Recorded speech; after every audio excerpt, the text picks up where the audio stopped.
Los saludo en este día, 4 de julio del año 2021.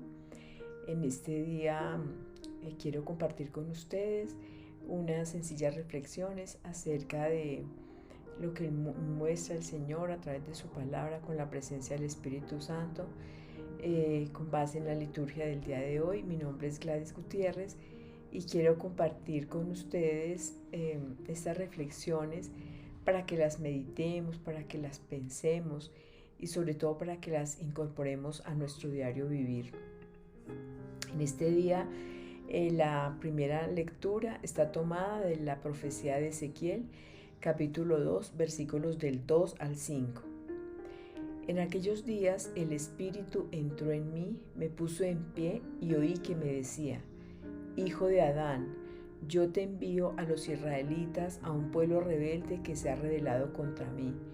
Sus padres y ellos me han ofendido hasta el presente día. También los hijos son testarudos y obstinados. A ellos te envío para que les digas: esto dice el Señor. Ellos, te hagan caso o no te hagan caso, pues son un pueblo rebelde, sabrán que hubo un profeta en medio de ellos. Palabra de Dios, te alabamos, Señor. Salmo 122. Nuestros ojos están en el Señor, esperando su misericordia. A ti levanto mis ojos, a ti que habitas en el cielo, como están los ojos de los esclavos fijos en las manos de sus señores. Nuestros ojos están en el Señor, esperando su misericordia.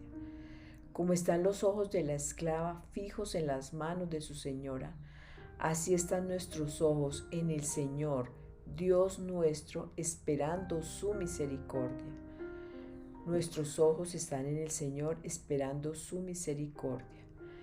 Misericordia, Señor, misericordia, que estamos saciados de desprecios.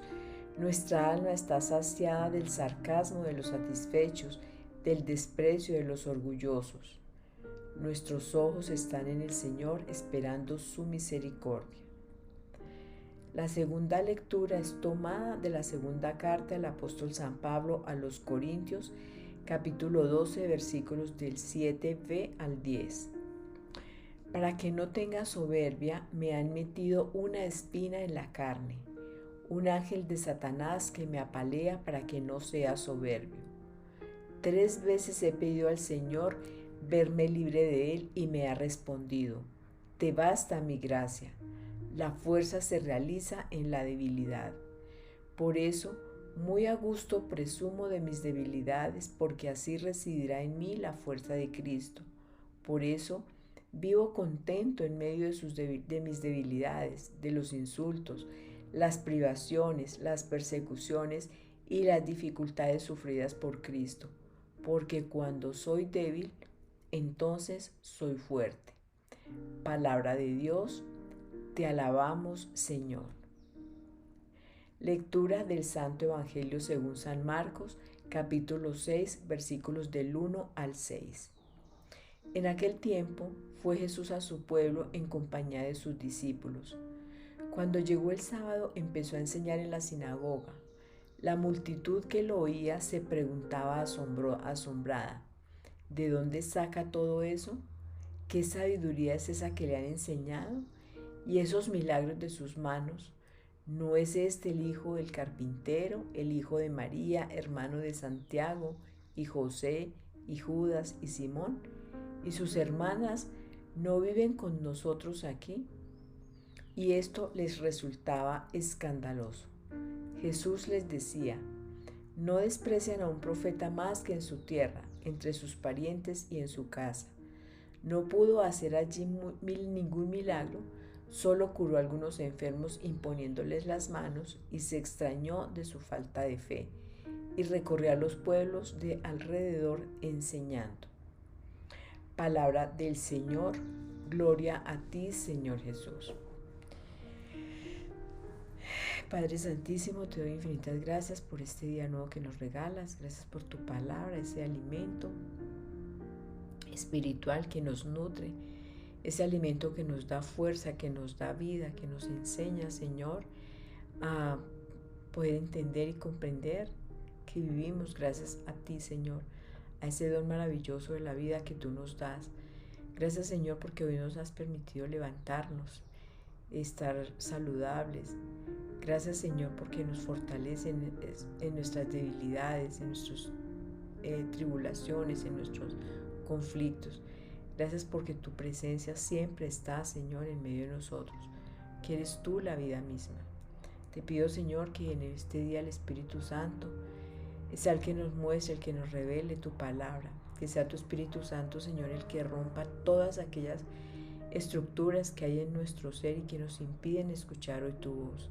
Ojalá, Señor, hoy escuchemos tu voz, esa palabra que cambia y transforma. Ayúdanos, Señor, a hacernos preguntas reflexivas acerca de quién soy yo frente a ti, cómo es mi relación contigo. Te pongo en tus manos, Señor, todo lo que vamos a hablar en estas reflexiones, para que sea el Espíritu Santo, Señor, quien nos hable. Amén. Bueno, en este día, que es domingo, es el día del Señor, es el día que vamos a recobrar fuerzas, vamos a quitarnos todas aquellas preocupaciones, angustias que nos ha dejado quizás esta semana y a reforzarnos, a limpiarnos, a cambiar, a sacarnos como de nuestro ser, de nuestro interior, todas aquellas circunstancias que nos llenan de tristeza, de pesimismo, de negativismo, sacar todo eso para empezar hoy una nueva semana y sobre todo en este día tan especial dedicado al Señor.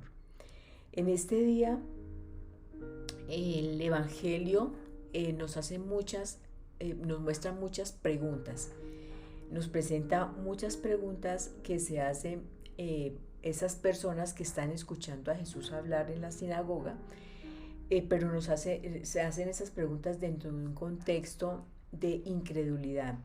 Y obviamente la incredulidad se opone a la fe. Preguntarse no es malo. Lo que aquí ocurre es que esta multitud que se está haciendo estas preguntas eran para justificar su falta de fe. Pero hay unas preguntas que sí nos debemos hacer partiendo del resultado de la fe, que es no lo que nos lleva a buscar la razón para entender por qué tenemos fe. Miremos, por ejemplo, en este caso, las personas, habla el texto del Evangelio, dice que Jesús llegó a su pueblo, es decir, a Nazaret. Él había crecido allí, él había nacido allí, allí se había ubicado José, que era carpintero, su mamá María, y él crecía como un niño común y silvestre, pero crecía en espíritu, crecía en sabiduría, como nos dice el Evangelio de Lucas. Entonces ellos lo conocían. Conocían a Jesús que hombre. Cuando nosotros rezamos el credo, decimos: por nosotros los hombres y por nuestra salvación bajó del cielo y por obra del Espíritu Santo se encarnó de María la Virgen y se hizo hombre. Es decir, Jesús baja del cielo porque Dios amó tanto al mundo que envió a su Hijo único para que todo que en él crea se salve. Esa es la principal misión que hizo Jesús acá. Vino porque su Padre lo mandó para que nosotros creamos. En la carta a los Filipenses, en el capítulo 2, versículos del 5 al 8, San Pablo dice: tened entre vosotros los mismos sentimientos que tuvo Cristo, el cual, siendo de condición divina, no retuvo ávidamente el ser igual a Dios, sino que se despojó de sí mismo, tomando condición de siervo, haciéndose semejante a los hombres y apareciendo en su porte como hombre, y se humilló a sí mismo, obedeciendo hasta la cruz, hasta la muerte y muerte de cruz. Entonces, miremos cómo aquí esta incredulidad de estas personas, de esta multitud, nace de mirar a Jesús simplemente como el hombre. No entendían y no comprendían que era el Hijo de Dios, que había venido del cielo, que el Padre lo había enviado. ¿Para qué? Para que todos los que creyéramos en Él nos salváramos. Entonces aquí esta multitud está siendo incrédula frente a las palabras que está hablando Jesús, repito, porque están mirando solamente su condición de hombre. O sea, nosotros tenemos muchos textos bíblicos donde Jesús se hizo hombre, siendo Dios, abandonó su condición divina y se hizo hombre y vino a la tierra para mostrarnos el amor del Padre, para recordarnos que nosotros debemos creer en Él. ¿Para qué? Para nuestra salvación. Y Él llegó entonces a la sinagoga, llegó con sus discípulos. Recordemos que Jesús siempre, cuando empezó su vida pública, empezó a hacer el grupo de los discípulos, y que Él les enseñaba. Era esa experiencia de vivir con Él 24 horas, todos los días de la semana, durante 3 años estuvieron con Él, viviendo y compartiendo. Ese es el conocimiento que Dios quiere que nosotros adquiramos de Él, nuestra relación, esa relación que debemos tener íntima con Él en el conocimiento de su palabra. Y cuando llegó el sábado, entonces se fue a enseñar en la sinagoga. Miremos que en el Evangelio de Lucas, en el capítulo 4, a partir del versículo 16, nos muestra qué era lo que Jesús estaba enseñando allá en la sinagoga. Y nos cuenta que Jesús en la sinagoga, dice en el versículo 7, dice, le entregaron el libro del profeta Isaías, lo abrió y encontró el texto que dice, el Espíritu del Señor está sobre mí, porque Él me ha ungido para que dé la buena noticia a los pobres, me ha enviado a anunciar la libertad a los cautivos y la vista a los ciegos, para poner en libertad a los oprimidos, para proclamar el año de gracia del Señor. Y les dijo, hoy en presencia de ustedes se ha cumplido este pasaje de la Escritura. Todos lo aprobaban y estaban admirados por aquellas palabras de gracia que salían de su boca. Pero continúa entonces el Evangelio de San Marcos diciendo, la multitud que lo oía, entonces ¿qué hacía esa multitud? Se hacía unas preguntas asombradas, estaban asombrados, estaban llenos de mirar cuál era la gracia con la que Él hablaba. Sin embargo, ellos empiezan a cuestionarse, a hacerse preguntas, a decir, ¿de dónde saca todo esto? ¿Qué sabiduría es esa que se le han enseñado? Y esos milagros de sus manos. Solo veían entonces y entendían que era un hombre, y por eso era que no comprendían las palabras. No entendían las palabras que salían de su boca, eran palabras de sabiduría. Ellos sabían que Él hablaba con sabiduría, que hablaba con autoridad, que hacía milagros, que enseñaba de una manera diferente. Pero sin embargo, se cuestionaban cuando lo veían como el hombre, no como el Hijo de Dios, sino como el hombre. Por eso era que preguntaban, y este no es el que vive no es el papá de él, no es el carpintero José, y María no es la mamá. Y además preguntaban, y ese no es el que vive, las hermanas de él no viven con nosotros, y los hermanos de él no viven con nosotros. Entonces miren cómo estaban estas preguntas que se hacía esta multitud. Eran preguntas de ¿qué? De incredulidad, porque no creían que Él fuera el Hijo de Dios. Y entonces Jesús les dice, no desprecian a un profeta más que en su tierra, entre sus parientes y en su casa. Y por eso no pudo hacer allí ningún milagro. Solamente curó a algunos enfermos imponiéndoles sus manos. Y se extrañó de su falta de fe, de su incredulidad. Ayer veíamos en el Evangelio de San Juan, en el capítulo 20, que Tomás, que era uno de los discípulos de Jesús, cuando Jesús se apareció resucitado, él le dijo que él no creería hasta que no viera las llagas en sus manos, metiera la mano en su costado. Y cuando Jesús se aparece nuevamente, entonces le dice, ven, mete tu mano acá mete tus dedos aquí en las llagas de mis manos y tu mano en mi costado. Y le dice, y no seas incrédulo, sino un hombre ¿de qué? De fe. Entonces, esta multitud que se estaba haciendo todas estas preguntas, se estaban preguntando, pero si es que yo lo veo que Él vive acá, que Él es el hijo de José, que es carpintero, el hijo de María, yo lo veo, ¿cómo puede decir Él que Él es Dios? Entonces, por eso es que Jesús dice, esa incredulidad de ellos, eso fue un obstáculo y por eso no pudo hacer milagros. Sin embargo, en el interior de los seres humanos siempre hay muchas dudas, hay muchas inquietudes, porque Dios es un misterio, es un misterio que se revela a quien Él quiere y a quien está dispuesto a recibirlo en su vida como su Señor, como el Señor verdadero. En el capítulo 1 del libro de Sabiduría, en los versículos del 1 al 3 dice, amen la justicia, ustedes los que gobiernan la tierra, tengan rectos pensamientos sobre el Señor y búsquenlo con sencillez de corazón. Lo encuentran los que no exigen pruebas y se revela a los que no desconfían. Los razonamientos retorcidos alejan de Dios y su poder cuando es puesto a prueba, confunde a los necios. Estas preguntas que se estaban haciendo aquí, esta multitud, cuando escuchaban a Jesús era, este sí será, o sea, ellos sabían que hablaba con sabiduría, que tenía autoridad, que hacía milagros, pero este sí será el Hijo de Dios, pero si yo lo veo, que es un habitante acá en nosotros. Eso estamos hablando, estamos entonces en un plano de preguntas, pero frente a la incredulidad. Las preguntas entonces que se hacían acá era respecto de eso.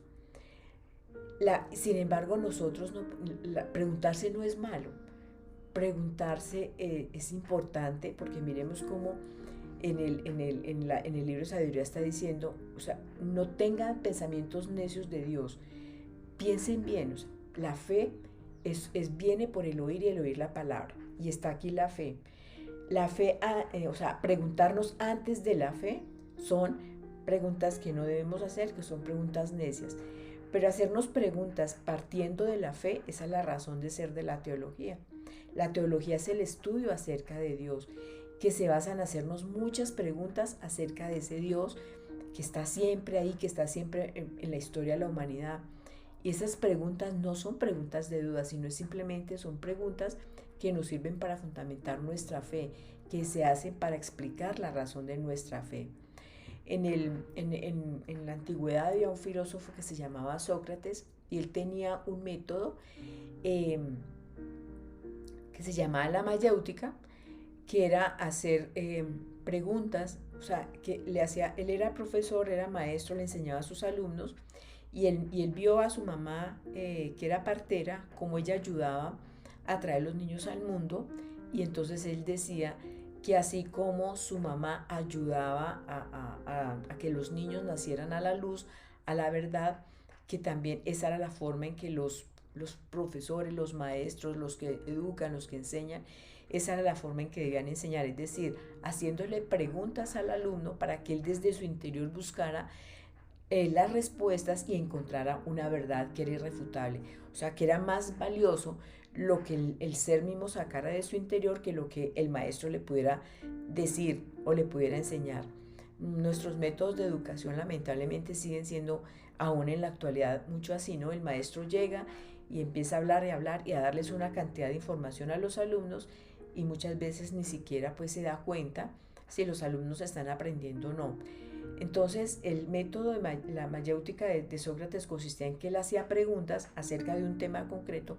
Por ejemplo, ¿quién es el ser humano? ¿Quién es la persona? Y entonces él hacía las preguntas y los alumnos empezaban a buscar respuestas en su propio ser, y por eso entonces él los llamaba, que el maestro ayudaba a darle a luz a los alumnos cuando le hacían preguntas que ellos buscaban en su propio ser las respuestas para encontrar la verdad.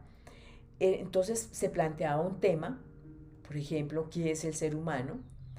Le preguntaba a los alumnos y ellos empezaban a sacar respuestas, a rebatirlas entre ellos, y obviamente era guiado y era facilitado por el maestro.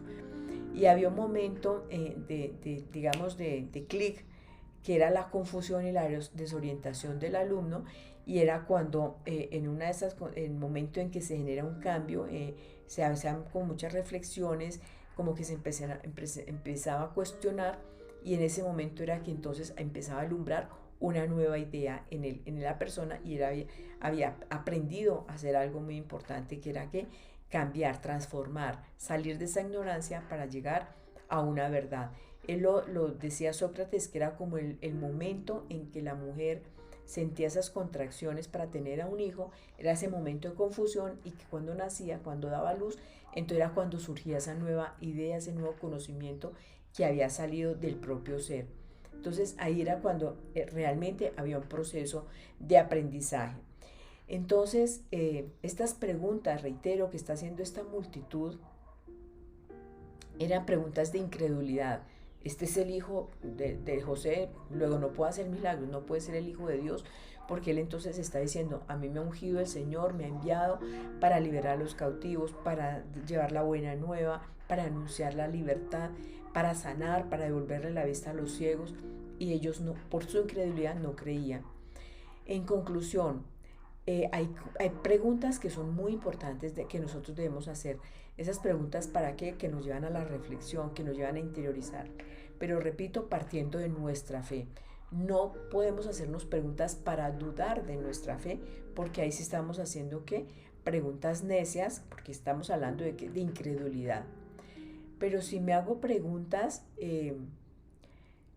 con base en la fe, eso es para dar la razón de mi fe, ¿no?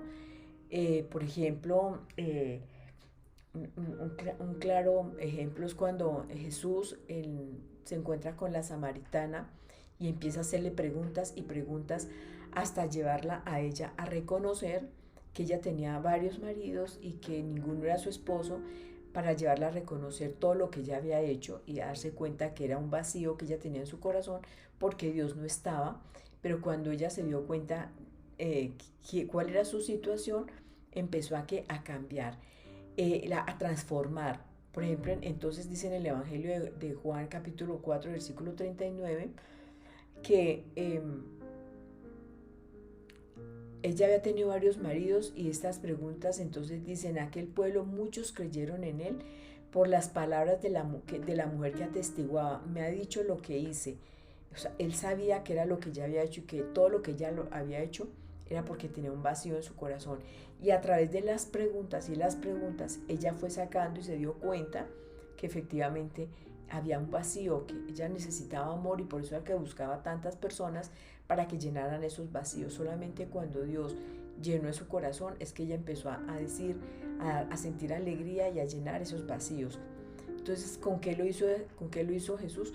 Preguntando. Entonces, esas preguntas que nos llevan a nosotros a la reflexión, a interiorizar, son preguntas muy importantes, pero no para cuestionar nuestra fe. Miren que acá dice en el versículo 40 que muchos creyeron en Jesús por las palabras de ella, y dice: los samaritanos acudieron a él y le rogaban que se quedara con ellos.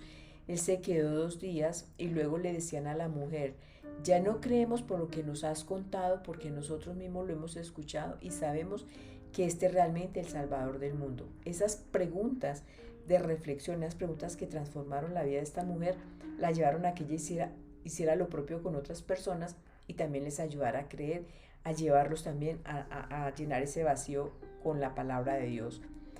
Entonces, ¿cuáles son las preguntas que realmente cambian y transforman?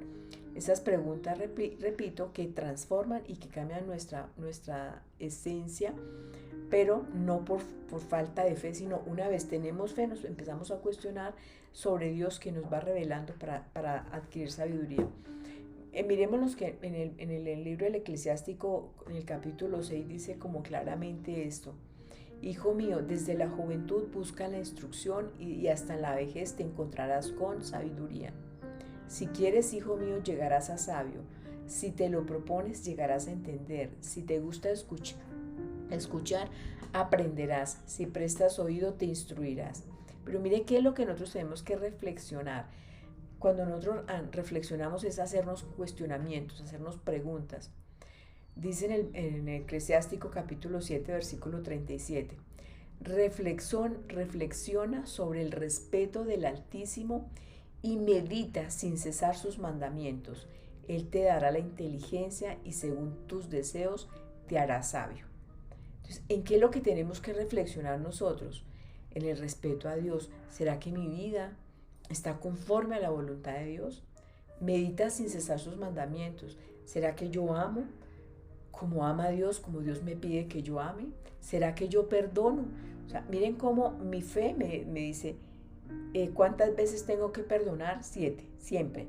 Entonces, esa es mi fe. Me conoce, la palabra de Dios me dice eso, que yo siempre tengo que perdonar. ¿Qué es lo que yo tengo que reflexionar? ¿Cuáles son las preguntas de sabiduría que yo me tengo que hacer en mi interior para transformar y para cambiar? ¿Será que mi vida, mis relaciones con las demás personas realmente están basadas en el amor? ¿Será que yo sí estoy perdonando? ¿Será que yo estoy caminando conforme a la voluntad de Dios? Esas son las preguntas que me llevan a mí a transformar, a cambiar y a hacer cosas diferentes. Dice en el Evangelio de ayer, dichosos los que creen sin haber visto. Eso es fe. Y las preguntas entonces que me llevan a entender mi fe y a dar razón de ella, esas son las que sirven para cambiar y transformar el diario vivir. Si creo que Jesús es la vida y que solo Dios es el que quita la vida, por ejemplo, que Él es el único dueño de la vida, eso me lleva a hacer preguntas de trascendencia, a reflexionar, por ejemplo, si mis pensamientos y mis acciones están conformes a la verdad. Entonces, reflexionar es hacerse preguntas sin meditar, sin cesar en los mandamientos, sin dejar de pensar en cuáles son los mandamientos de Dios, y eso es ir a la luz. Por eso vamos a orar. Padre, te damos infinitas gracias por tu bondad y tu misericordia. Gracias por tu palabra, Señor.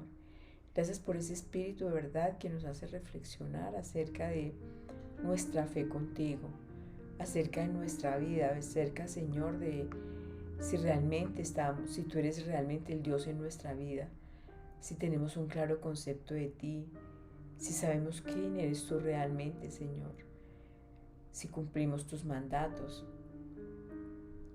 si realmente amamos, si realmente perdonamos. Esas son las preguntas, Señor, que nos llevan al cambio, a la transformación.